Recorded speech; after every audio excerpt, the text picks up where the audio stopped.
Curfew लगिबा परे कटक रे शेख बजार रे स्थिति वर्तमान समय केमती रही ए संपर्क में अधिक सूचना देउछन्ती हमर प्रतिनिधि चंदन पाइकराय।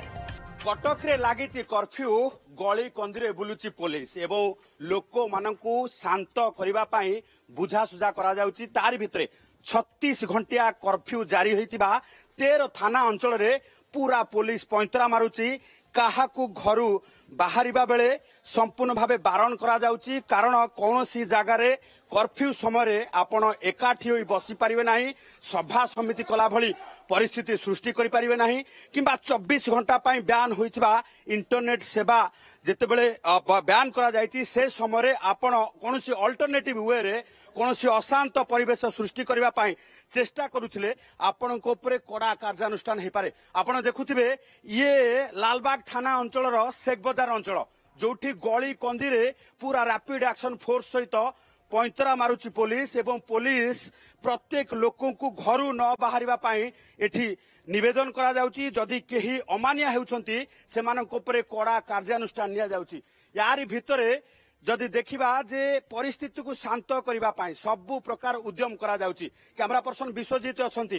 प्रत्येक जो रहिछि खबर उपरे जेतेबेले प्रत्येक जो रहिछि पुलिस रो एक्शन इनएक्शन एवं पुलिस रो ये जदि देखुथिबे जे पूरा सशस्त्र पुलिस पैंतरा मारुछंती गली कंदी रे एवं लोकों को ये संबंध रे पूरा शांत रहिबा पई घर भितर रहिबा पई निवेदन करा जाउची। जदि किए आईन को हाथ को नियंती तेबे तांको उपरे आईनगत दृष्टिरू कड़ा कार्यानुष्ठान निया जिबा पई चेतावनी मध्य दिया जाउची। कारण जो माने असामाजिक तत्व अछंती, जो माने कौनसी प्रकार असामाजिक कार्यकलाप करबा पई चिंता करूछंती, जो माने कटक रे वायलेंस अर्थात कटक को आहुरी उत्तेजित करबा पई चेष्टा करूछंती, सेबळी क्षेत्र रे सेई मानकु चिन्हट करा जाय, गोटी गोटी से चिन्हट करा जिबा सहित सेमानक उपरे कड़ा कार्यानुष्ठान नबा पई पुलिस डीजी को निर्देश, पुलिस कमिश्नर को निर्देश। ये सीधा सड़क चिंता करथिबे जे लालबाग थाना अंचल रे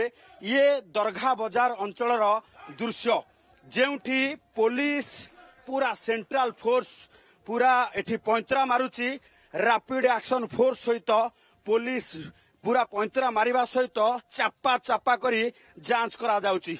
काहाकू भी घर बाहर को बाहरिबा पई एठी दिया जाऊ नहीं। समस्त को घरे रहिबा पई जेतेबेले कुहा जायछि सेई समय भितरे वर्तमान परिस्थिति को शांत करबा पई यथा संभव चेष्टा करा जाउछि।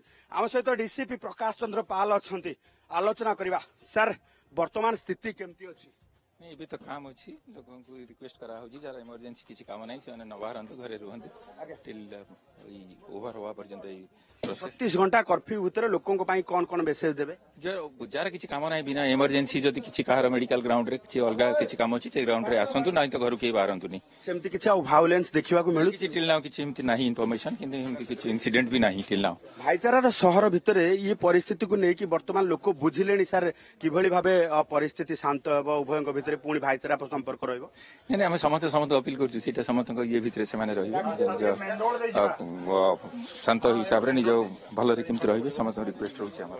प्रत्येक मठ मंदिर ठारू आरंभ करिकी जदि देखिबा जे कोनोसी संप्रदायर जोठी जो रहिछि कांग्रेगेशन स्थान अर्थात सम्मिलनी स्थान प्रत्येक जगह वर्तमान जांच करा जाउछि। कारण केउठी बसी हुए तो दंगाकारी जहाँ को कहा जाउछि, जो माने असामाजिक तत्व हुए तो कौनसी प्रकार विभ्रांतिकर चिंता करि पारंती किंबा असामाजिक कार्यकलाप करबा पई एठू ही सेमाने योजना करुथाई पारंती। जोथि पई ये देखुथिबे जे रैपिड एक्शन फोर्स सहायता रे पूरा गली रे चापा चापा छान मारुछंती पुलिस एवं पूरा सशस्त्र बाहिनी पुलिस लोकों को चेतावनी दउची जे अजथा काम नथिले घरू बाहरंतु नाही, कारण कटक रे लागिछि कर्फ्यू।